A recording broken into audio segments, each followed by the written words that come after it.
Halo guys, welcome back to Korea Remit bersama orang Korea yang kote.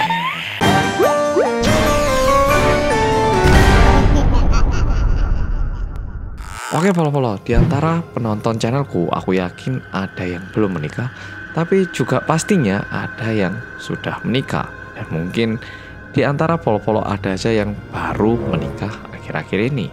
Mungkin kejadian kali ini bisa menjadi lebih menarik, khususnya buat polo-polo yang baru menikah. Kejadian kali ini terjadi pada pasangan yang baru saja menikah. Biasanya pasangan yang baru menikah mereka itu terbatas secara finansial. Tentunya seperti yang kita harapkan, kita ingin memulai kehidupan pernikahan itu di sebuah rumah yang bagus, di rumah yang indah dan juga rumah yang nyaman untuk ditinggali satu keluarga. By the way, kalau polo-polo mendengar suara-suara yang aneh, itu suara mesin cuciku yang lagi bekerja keras, jadi tidak perlu deg-degan dulu, karena cerita seremnya belum dimulai. Di tengah mencari-cari rumah yang mereka butuhkan, sebenarnya mereka sangat kesusahan untuk mencari rumah yang ideal dengan yang mereka harapkan. Kalau rumahnya bagus, biaya tinggalnya sedikit mahal. Kalau biayanya pas, kualitas rumahnya sedikit terlalu di bawah. Setelah mereka mencari puluhan rumah, mereka berhasil menemukan satu rumah yang kualitasnya itu bisa dibilang hampir mencapai ekspektasi mereka dan biaya sewanya juga sedikit di bawah dari yang mereka bisa bayar.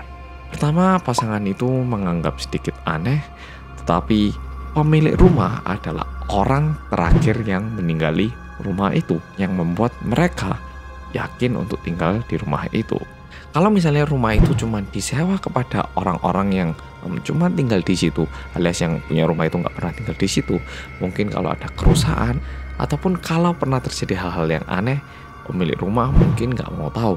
Tapi karena pemilik rumah itu tinggal bahkan sebelum keluarga ini masuk, kalau misalnya ada kerusakan, pastinya mudah banget untuk dipahami dan juga untuk dibicarakan. Itu menjadi sebuah awalan yang bagus banget buat pasangan yang baru menikah ini. Seketika mereka mendapat rumah, mereka langsung mulai membersihkan rumah dengan wajah yang bahagia. Semua sudut ruangan itu dibersihkan, bahkan juga garasi dan juga semua pintu yang ada, pokoknya itu semua dibersihkan. Dan setelah 2-3 mingguan, rumah itu akhirnya udah jadi seperti rumah yang layak ditinggali, sudah diisi dengan furnitur-furnitur, udah dihias dan juga nyaman banget. Tamu pertama yang diundang ke rumah itu adalah teman-teman dari pihak istri. Nah, istrinya ini manggil teman-teman perempuannya untuk pesta di situ dan juga menginap di rumah itu. Tentu karena ini tempatnya di Korea, ini lebih tepatnya adalah di sebuah apartemen.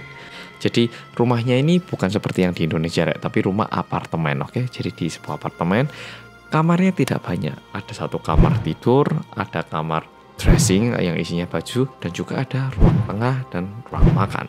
Nah, setelah mereka pesta, tamu-tamunya ini tidur bersama-sama di ruang tengah. Jadi kayak disiapkan tempat tidur, alas gitu. Temennya 4 orang itu tidur di situ, sedangkan pasangan suami istrinya tidur di kamarnya.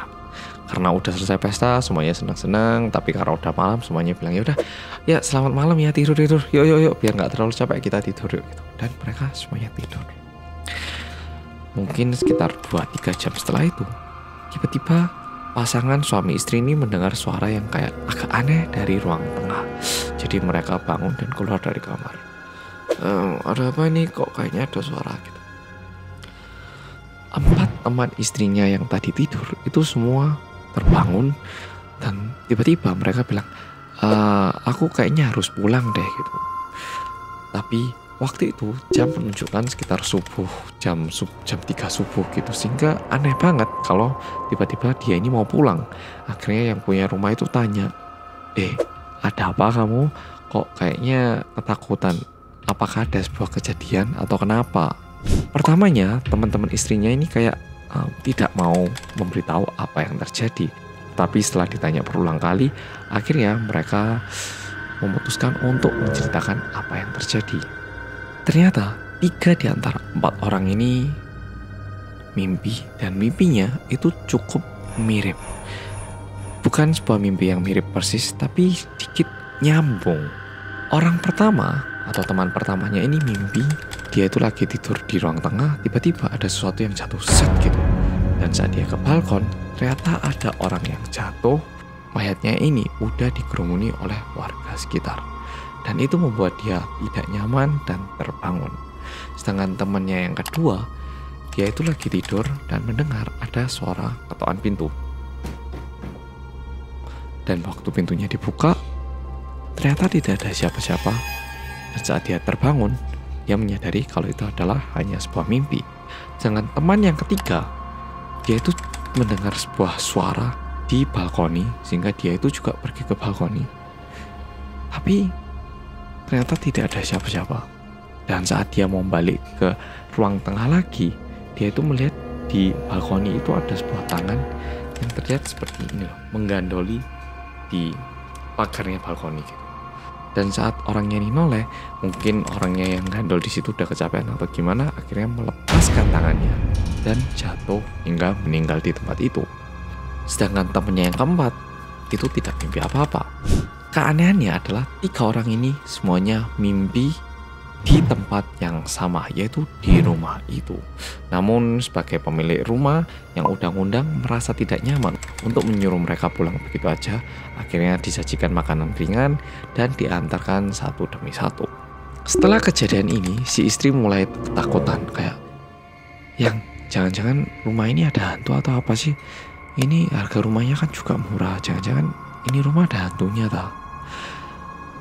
Si suami sebenarnya juga takut, tapi untuk meredakan rasa takut dia bilang, enggak lah, enggak ada gitu. Enggak, itu kemarin temanmu itu kebetulan aja, enggak ada hantu kok di sini. Meskipun di dalam hati dia itu juga deg-degan. Si istri yang pertamanya ketakutan karena si suaminya bilang bahwa itu nggak mungkin, si istri akhirnya merasa lebih nyaman dan percaya pada si suami. Dan si suaminya itu bahkan bilang, loh, tak tunjukkan kalau rumah ini aman, aku hari ini tak tidur di ruang tengah, kamu tidur di kamar saya, oke? Pada malam itu, si suami mimpi yang sama persis dengan teman istrinya. Dia juga melihat seseorang yang jatuh dari balkoni dan meninggal. Keesokan harinya, saat istrinya tanya, dia bilang, enggak ada apa-apa, aman. Itu temenmu takutan, enggak ada apa-apa kok, aman ini rumah, gini. Dan setelah kejadian itu, setiap kali si suami itu harus melewati ruang tengah dalam kondisi ruang gelap, dia itu agak ketakutan, tapi dia tidak mau menunjukkan rasa takutnya, paling tidak biar istrinya tidak terlalu ketakutan.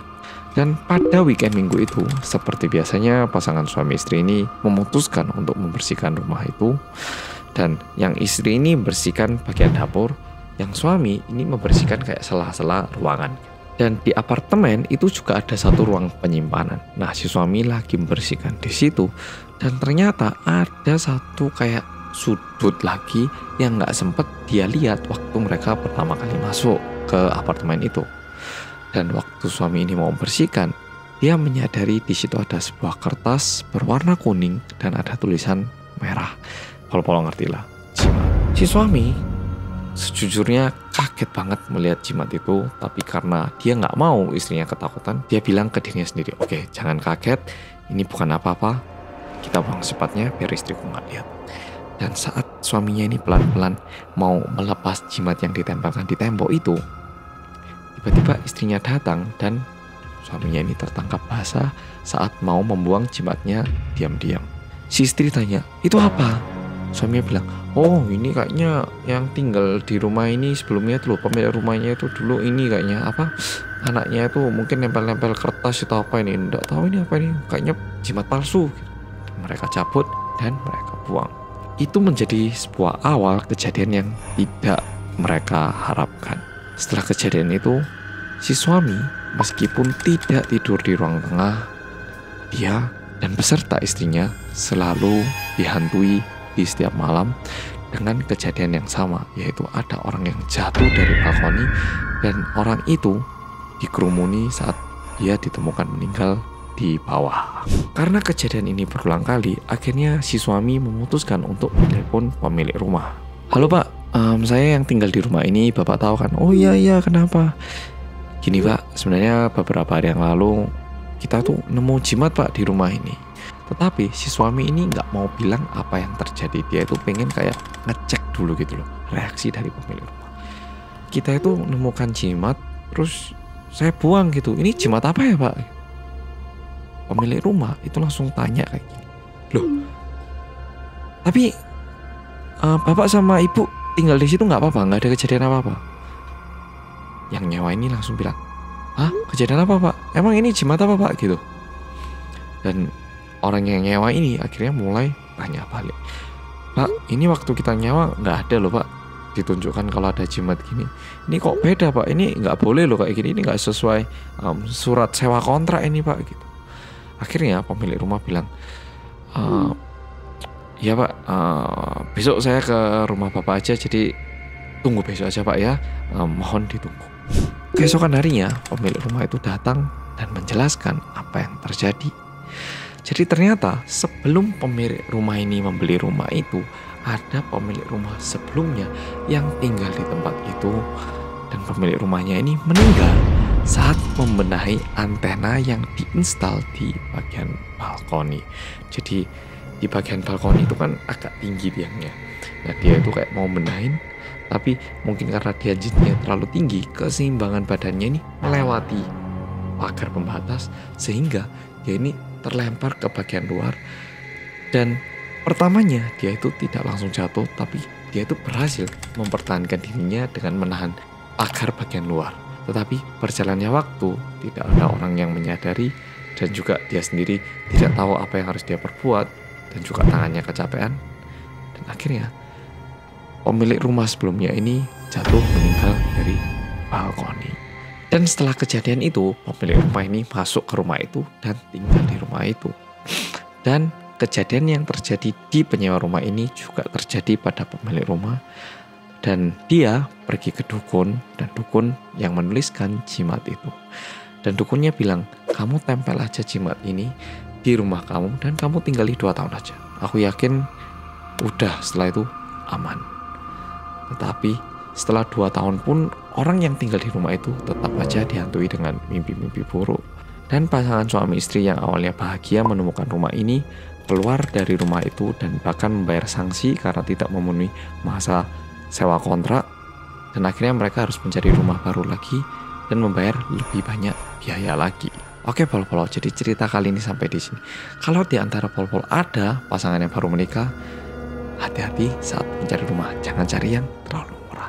Oke pol-pol, kalau pol-pol suka video kali ini bilang apa? Oke pol-pol, makasih sudah nonton video kali ini dan sampai jumpa di video Rindindong besok.